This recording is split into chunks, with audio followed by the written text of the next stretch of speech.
বন্ধুরা, আবার চলে এলাম তোমাদের সামনে। আমি গুরুকুল স্যার সুবীর চট্টোপাধ্যায় আবার একটা নতুন গল্প নিয়ে তোমাদের সামনে। সত্যি ভূতের গল্পর পর্ব। আজকে একটা নতুন ভৌতিক কাণ্ড, সেটা আমার জীবনে কিভাবে আমি শুনেছি বা যার থেকে শুনেছি তার বিষয় নিয়ে আমি আজকে আলোচনা করব। ঘটনাটা আমি জানাচ্ছি, শুনতে থাকো। সত্যি ভূতের গল্পের এক নতুন পর্ব, ভৌতিক কাণ্ড।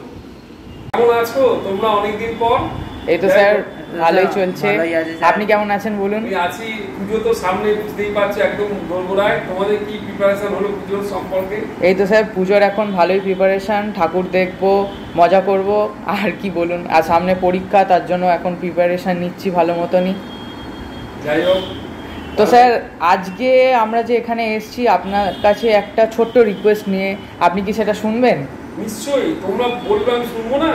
স্যার দেখুন, আপনার কাছে তো আমরা পড়তে আসতাম এবং অনেক দিনই হলো আপনার সঙ্গে দেখা হয়নি। আজকে অনেক দিন পর আপনার কাছে আবার আসা, তো একটা ছোট্ট ইচ্ছা আছে আপনার কাছে যেটা বলার, যে আপনি তো জানেন যে ভূত নিয়ে আমাদের কতটা ইন্টারেস্ট আপনার কাছে, এবং আপনি যেরকমভাবে আমাদেরকে গল্প বলেন সেটা সত্যি শোনার জন্য আমরা মুগ্ধ হয়ে থাকি।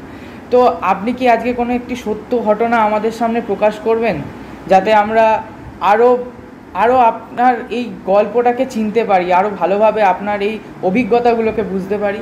খুব সুন্দর লাগলো তোমরা যা বলেছো। আমি তো এমনি বলবো, অবশ্যই তোমরা যে চ্যানেলটা দেখো গুরুকুল স্যার, এতেও আমি অনেকটা ভালো লাগে আমার।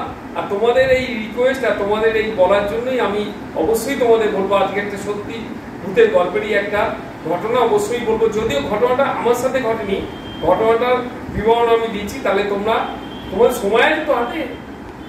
হ্যাঁ অবশ্যই স্যার, আমাদের কাছে এখন হাতে অনেকটাই সময়। আপনি আপনার সময় নিয়ে আমাদের এই গল্পটি বলুন। চলো তাহলে আমরা শুরু করি আজকে একটা নতুন পর্ব, সত্যি ভূতের গল্পের ভৌতিক কাণ্ড। দেখো, ঘটনাটা কিন্তু আমার বাড়িতে কিছু হয়নি। ঘটনাটা বছর দশেক আগে, দেখো আজ থেকে প্রায় বছর দশেক আগের ঘটনা। তা তখন আমি চাকরি সূত্রে আমি যেতাম কলকাতায়। তা তোমরা হয়তো কোনো কারণে শুনেছিলে আমার কাছ থেকে আগে, নিশ্চয়ই শুনেছো তোমরা। সেই সূত্রে তা একদিন আমি অফিসের কাজ মিটিয়ে যখন আমি হাওড়া স্টেশনে উপস্থিত হয়েছি, তা ট্রেনে উঠবো, সেই সময় আমার সাথে দেখা হলো এক পুরনো বন্ধু, নাম তাপস। হঠাৎ করে তাপসকে দেখে আমি অভিভূত, কারণ স্কুলের বন্ধু তো। তা এই জন্য আমি তাপসকে ডাকি, তাপস তাপস। তাপস আমার চমকে যায়, দেখে বলি সুবীর। অবশ্যই। কিরে কোথায় যাচ্ছিস? বলে আমি তো বাড়ি ফিরছি। তুই? না আমিও বাড়ি ফিরছি। দেখো বন্ধুরা, তোমরা ছাত্ররা শোনো, এই তাপসের সাথে আমার স্কুল জীবনের বন্ধু। স্কুলে কত খেলা, কত গল্প, কত ইয়ার্কি ছলে, কত আনন্দ, নাটক, গল্পের সাথে জড়িত। স্কুল জীবনটা মনে পড়ে গেল তাপসকে দেখে। আর তাপস সত্যি কথা, ও বেশ ভালো ছেলে ছিল, আর বন্ধু হিসাবে খুব ভালো। তাই ওকে আমি ডাকলাম, কিরে একটা কাজ কর না, অনেকদিন পর দেখা, চল না কোথাও বসে একটু গল্প করা যাক, তোর সাথে বেশ অনেকদিন সময় যায়নি। বললো ঠিক আছে চ। তখন বলবো কি তোমাদের ছাত্ররা, তখন ওই 5:40-45 বাজে বিকাল। তা সেই জন্য আমি বললো চ, তাহলে কোথায় যাওয়া যায়? ও বললো সামনে গড়ের মাঠ আছে, চ গড়ের মাঠে গিয়ে বসি। তা ওই কথা মতো আমরা সামনে গড়ের মাঠে গিয়ে উপস্থিত হলাম। এইবার ওখানে আমরা বললাম যে দেখ বসে গল্প করবো, কিছু খাওয়া যাক। সেই ছোটবেলাকার সেই ঝালমুড়ি, আমরা দুজনে দুটো ঝালমুড়ি নিলাম। তা ঝালমুড়ি চপ গিয়ে বসি একটা কোথাও গিয়ে, আমরা দুজনে বসলাম। তা নানান কথা পৃষ্ঠে আমি বললাম, এখন তুই তো কোথায় আছিস? ও বললো আমি নর্থ বেঙ্গলে আছি, বছর 5 হলো। তা আমি ওই পুজোর সূত্রেই আমি আসছি। ছাত্ররা যে কথাটা বলছি, যে সময়টা, সেই সময়টাও কিন্তু পুজোর সময়, ঠিক পুজো শুরু হওয়ার কিছু আগে। আর দেখো আনফর্চুনেটলি তোমাদেরও আজকে পুজোর সময় ঠিক আগেই গল্পটা বলছি। অদ্ভুত যেন মিল পেয়ে গেলাম, কি অদ্ভুত। যাই হোক শোনো গল্পটা। তা তাপসকে বললাম, তা বছর 5 তো আছিস নর্থ বেঙ্গলে, আর একটা বলা হয়নি তোমাদের কথা, নর্থ বেঙ্গলে ও তাপস কিন্তু ওই বন দপ্তরে কাজ করে। এই বন দপ্তরে কাজ করা সূত্রে অনেক অভিজ্ঞতা এর আগেই শুনেছিলাম। তা ওকে বললাম, তোর তো অনেক অভিজ্ঞতা, তুই যদি কিছু গল্প আমাকে বলিস স্টোরি, তাহলে খুব ভালো হয়, আমার খুব ভালো হয়। বলে স্টোরি, বললো কিরকম স্টোরি? দেখ আমার কাছে স্টোরি বলতে আমার যে ঘটনাগুলো ঘটেছে সেগুলোই আমি তোকে বলতে পারি। বললো তাই বল। বললো একটা সত্যি ঘটনা তোকে বলি, তা তোর কেমন লাগবে আমি জানি না, একটা সত্যি ঘটনা, কিরকম সত্যি একটু বলতো। বলে আমি ওকে প্রশ্ন করি। ও তখন আমাকে বলে, ও তখন সবে বছরখানেক হয়েছে ওখানে কাজে জয়েন করেছে, যুক্ত হয়েছে। ওর যে সাবলীনের আরেকজন, ওর নাম হচ্ছে কমল। তা কমল ওখানে চাকরি করে, তা ও একসাথেই আসে যায়। ও এখন সরকারি একটা কোয়ার্টারে তাপস থাকে, আর যেহেতু কমলের বাড়ি খুব কাছাকাছি ওই জন্য ও বাড়ি চলে যায়। ও বলে ঘটনা যে তাপস, কমলের গল্পটা এবার তোমাদের বলি, যে গল্পটা তাপসকে বলেছে সেই গল্পটা হলো কমল সদ্য বিবাহিত হয়েছে, বিয়ে হয়েছে, বেশ সুখে বছরখানেক হয়নি, 6-7 মাস বিয়েটা হয়েছে। তা ঘটনাটা শুরু হলো বিয়ের পর থেকে। কিরকম ঘটনাটা? সেই ঘটনাটা হলো কমল বলছে তাপসকে, সেই ঘটনাটা তাপস আমায় বলছে যে বিয়ের এই জোরে যে ঘুরে আসে তারপর থেকে অদ্ভুত ঘটনা তার বাড়িতে ঘটতে শুরু করেছে। যেমন বাড়িতে বাসনপত্র কিছু ওঠা নামা করে, অদ্ভুত কথা, কেউ নেই, দরজা আওয়াজ হয়, ছাদে পায়চারি হয়, এইরকম ঘটনা।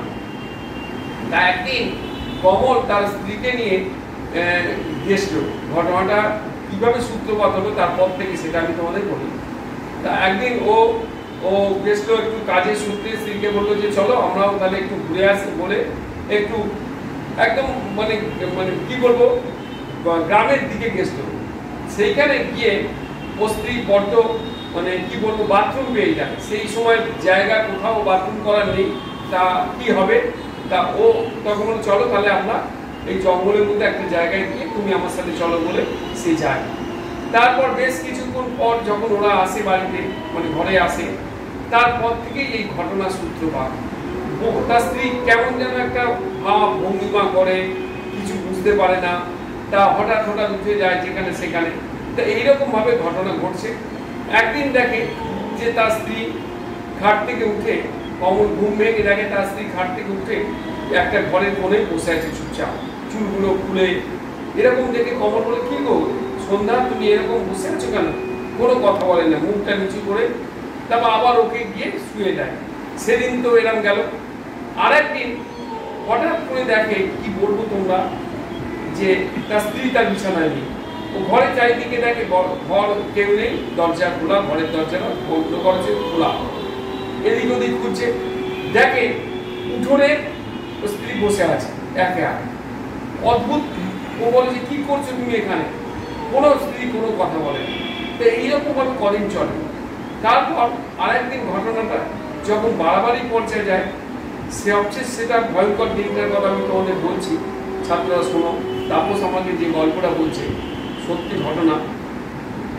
তা একদিন রাত্রিবেলা তখন 1:30 কি 2টো বাজে, তা কমল অর্থাৎ তাপসের যে বন্ধু ঘটনাটা বলছে, সে বললো তার জল পিপাসা পেয়েছে, সেই জল খেবে বলে ওঠে। ওমা দেখে তার পাশে স্ত্রী শুয়ে ছিল, সেই নেই। ও তখন, সে তো জানে এরকম ওর ঘুম থেকে উঠে চলে যায়, তাই ও তখন দরজাটা খুলে ও এবার চারিদিকে দেখে, উঠোনোর কিছুই কোথাও ছাদে সিঁড়ি দিয়ে বললো ছাদে একবার দেখে। অদ্ভুত তোমাদের বলবো কি, ছাদে যখন ও আস্তে আস্তে উঠছে, উঠে দেখে ছাদের দরজাটা বন্ধ থাকে, খোলা। আস্তে আস্তে ছাদে গিয়ে দেখে, কি বলবো, যে ছাদে আরসিগুলো থাকে তো, ছোট পাঁচিল 5 ইঞ্চি, সেই পাঁচিলের একটা কর্নারে তার স্ত্রী সন্ধ্যা লম্বা হয়ে দাঁড়িয়ে আছে, যেখানে সাধারণভাবে কেউ দাঁড়ানো তো সম্ভব না, সেই একদম ওইটুকু সরু পাঁচিলে দাঁড়িয়ে আছে। এবং যখন সে তার কাছে গিয়ে তাকে ডাকবে সেই কমল, তখন সে ওই পাঁচিলের মধ্যে, তোমাদের বলবো কি বন্ধু, দৌড়তে শুরু করছে, র্যান্ডাম দৌড়তে। প্রায় কিছু না হলেও আমরা যদি সাইকেলেও চালাই, 5 থেকে 10 কিলোমিটার গতিবেগে ওই পাঁচিলের মধ্যে কাপড় পরে যে একটা মহিলা হাঁটতে পারে, দৌড়তে পারে, তা ভাবার উপায় নেই। এরা দৌড়তে আসছে আর যাচ্ছি। আমি ডেকেই যাচ্ছি। আমার বাবা মাকে ডেকে নিয়ে আসি, এবং বাবা মাও দেখে, অবাক হয়ে যায় এ কি হয়েছে, চুলগুলো খোলা, হ্যাঁ, কারোর সাথে কোনো কথা বলছে না, এই কি ব্যাপার ঘটনা। তখন ওর কাছে যাবে, ধপাস করে সে নিচে পড়ে যায়।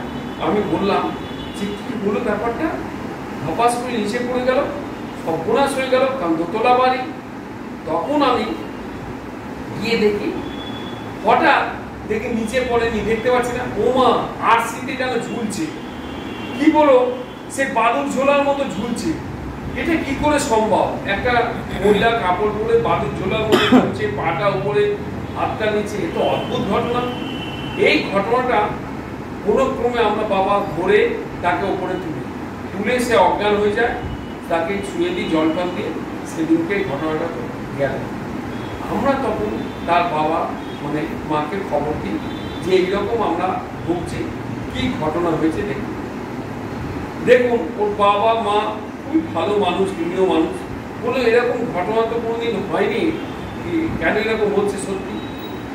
ওরা তখন জানা একজন তান্ত্রিক, যারা মানে এই সমস্ত পুজো আর্চা করে মায়ের, সে বলে ঠিক আছে তোমরা আপনারা চিন্তা করবেন না, আমি একজন আমার মানে সম্পর্কে গুরুদেব আছে, সে খুব ভালো ঠাকুরের এই করে, তাকে আমি নিয়ে যাব আপনাদের বাড়িতে, মেয়েকে কিন্তু জানাবেন না।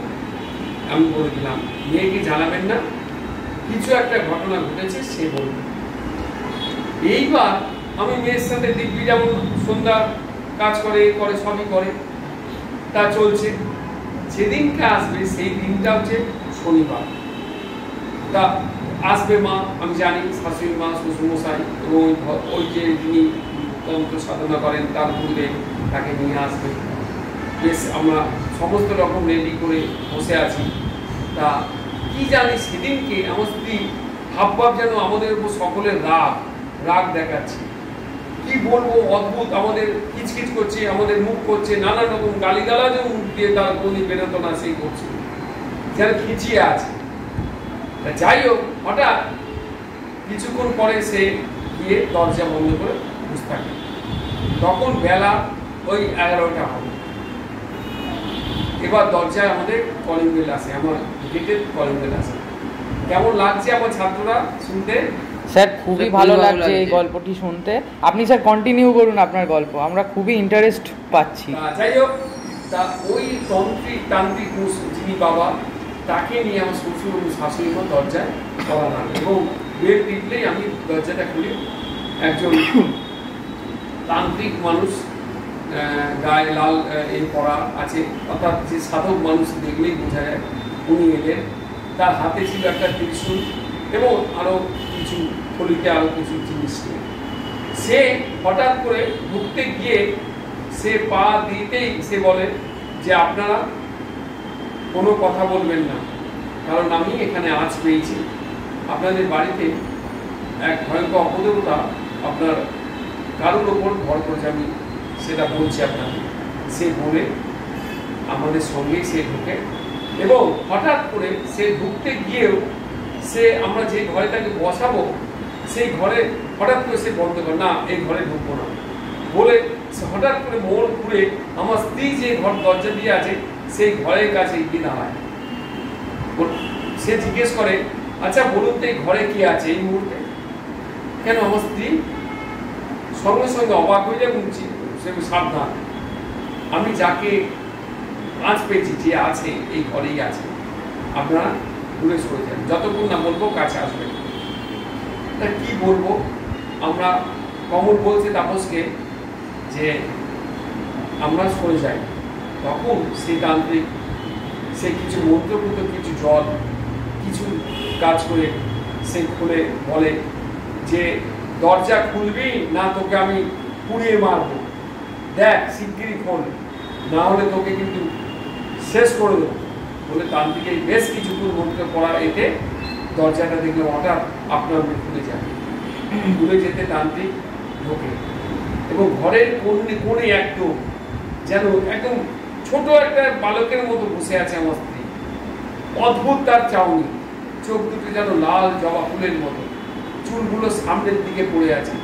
আমরা দূর থেকে দেখতে পাচ্ছি দরজাটা খোলা, ঠিক এইরকম একটা সিচুয়েশন। তখন সেই তান্ত্রিক কিছু মধ্যবর্ত জল দিয়ে চারিদিকে না বেষ্টন করে দিল এবং আমাদের বললো আপনারা একটু কাছে আসুন। আমরা তো কাছে একটু গেলাম, গিয়ে মানে দরজার ঘরে ঢুকিনি, ঘরের বাইরে দরজার সামনে দাঁড়াতে বলেছে, সেই হিসাবে দাঁড়ালাম। এরপরে যে ঘটনাটা ঘটলো এক ভয়ঙ্কর অদ্ভুত। বাসনপত্রগুলো যেন ওই ঘরের মধ্যে যে আসবাবপত্রগুলো বা বাসনপত্র শুধু নয়, আসবাবপত্রগুলো যেন দৌড়াদৌড়ি করতে লাগলো, ঘুরতে লাগলো তান্ত্রিকের দিকে, কিন্তু তান্ত্রিকের কাছে আসতে পারলো না। অদ্ভুত তান্ত্রিক কি হাতে একটা ত্রিশূল ধরে সে মন্ত্র বলে গেল আর জিনিসপত্রগুলো এদিক ওদিক করতে লাগলো। তান্ত্রিক তার মন্ত্র উচ্চারণ করতে লাগলো এবং তার দিকে ছিটকাতে লাগলো। আস্তে আস্তে বাসনগুলো যে ছোড়াছুড়ি দৌড়াদৌড়ি সেগুলো বন্ধ হয়ে গেল এবং গিয়ে তান্ত্রিক ওই সন্ধ্যার কাছে গিয়ে আস্তে করে দাঁড়ালো, বললো তুই কেন এখানে এসেছিস, কেন একে ধরেছিস? তখন সে বলল কেন কেন আসবো না, তুই এখানে কেন এসেছিস? আমি এখানে থাকবো, আমি ওর দেহে থাকবো, কিন্তু তুই এখানে থাকবি না, তুই চলে যা, আমাকে সরাতে পারবি না, কোনো ক্ষমতা নেই আমাকে সরাবার। তখন তান্ত্রিক বলল তুই সরবি না, তোর ঘাড় সরবে, তোর গোষ্ঠী শুদ্ধ সরবে, তুই আমাকে চিনিস না, আমি কি করে দেবো তোর? বলে তান্ত্রিক মন্ত্রপথে জল নিয়ে যখন ছেটাতে লাগলো, ওরে বাবা মরে গেলাম মরে গেলাম বলে চিৎকার করতে লাগলো আমার স্ত্রী। কি বলবো বন্ধুরা, জলগুলো পড়ছি যেন মনে হচ্ছে গায়ে অ্যাসিড পড়ছে, এইরকম ভাবে লাফাতে লাগলো। বললো আমাকে ছেড়ে দে, আমাকে মারিস না, আমি চলে যাব। চলে যাবার আগে আমাকে বল তুই কোথা থেকে এসেছিস, কেন একে ধরেছিস? বলবো কেন ধরবো না, ওই জঙ্গলের মধ্যে ও এরকম ভাবে বাথরুম করতে কেন গেছিল, লম্বা চুল এদিকে বাঁধেনি, আমি তাই জন্যই তোকে দেখেছি, গায়ে পারফিউম মেখেছিল, অত সুন্দর পারফিউম আমার ভালো লাগে, কেউ জানে না ও কেন তুমি, সেই কারণের জন্যই আমি ওকে ধরেছি। বলে ঠিক আছে, ও তো একটা ভুল করেছে, ওর কি এই বয়সে সাজতে নেই? নিশ্চয়ই সাজবে, জঙ্গলে কেন ও এখানে এসেছিল। ঠিক আছে তুই কি চাস? বলে ঠিক আছে, আমার খিদে, বড় খিদে, আমি অনেক পিপাসার্থ, কিভাবে তোর খিদে মিটবে? আমার যদি ছাড়তে হয় তাহলে আমাকে একটা কলসিতে এক ভর্তি মাছ দে, মাছ খাবো আমি, আমার খুব ইচ্ছা মাছ খেতে। মাছ খাবি? বলে হ্যাঁ, আমার খুব ইচ্ছা, তুই এক ভর্তি আমায় মাছ এনে দে, তাহলেই আমি ছাড়বো, নাহলে ছাড়বো না। বলে ঠিক আছে তুই এখানে দাঁড়া, আমি তখন ওই সাধক, হ্যাঁ ওই সাধক তখন আমাদের মানে কমল বলছে তাদের বললো একটা কলসি নিয়ে আসুন, বড় কলসি নিয়ে তার ভেতরে মাছ জোগাড় করুন তাড়াতাড়ি, যেভাবে হোক, গ্রামের মানুষ তো ওখানে গ্রামে সব মাছ নিয়ে এলো। মাছ নিয়ে এসে ওই ভর্তি করে কলসিটা ওকে দিল, ও তখন ওই কলসিটা নিয়ে কি করলো, ওর কাছে দিল। এরপর ও বললো যে এবার তুই যাবি তো? নিশ্চয়ই যাব। বলে ও অদ্ভুত, যে কলসিটা আমরা জোয়ানরা তুলতে পারি না, ওই কলসিটা ও কিভাবে অনায়াসে দাঁতে করে তুলে নিল, তুলে নিয়ে সোজা ওই সামনের একটা যে দিঘি আছে সেই দিঘির দিকে দৌড়ালো। আমরা পেছন পেছন দৌড়ালাম, দৌড়াতে দৌড়াতে দিঘির কাছে এসে ঠিক জলের কাছে এসে ধপাস করে পড়ে গেল। পড়ে যেতেই কলসিটাও ডুবে গেল। সঙ্গে সঙ্গে আমরা গিয়ে সন্ধ্যাকে তুলে নিলাম। তারপর ওকে তুলে নিলাম, তুলে নিয়ে এসে ওকে আস্তে আস্তে ঘরে নিয়ে এসে ওকে বললো ওকে ভালো করে গঙ্গা জল দিয়ে স্নান করাও, আমি যে মন্ত্রপতি জল দিচ্ছি সেটা স্নান করাও, আর আমি যে মাদুরিটা দিচ্ছি মায়ের সেই মাদুরিটা ওকে পরিয়ে দাও ওর গলা, আর কোনো চিন্তা নেই, তোমাদের ভয় কেটে গেছে। এই গল্পটা কমল তাপসকে বলল। এই ছিল আমার গল্প, ছাত্ররা বন্ধুর থেকে শোনা গল্প। তোমাদের কেমন লাগলো নিশ্চয়ই জানাও, আশা করি তোমাদের ভালো লেগেছে। এখানেই গল্পটা শেষ হলো, ভৌতিক কাণ্ড।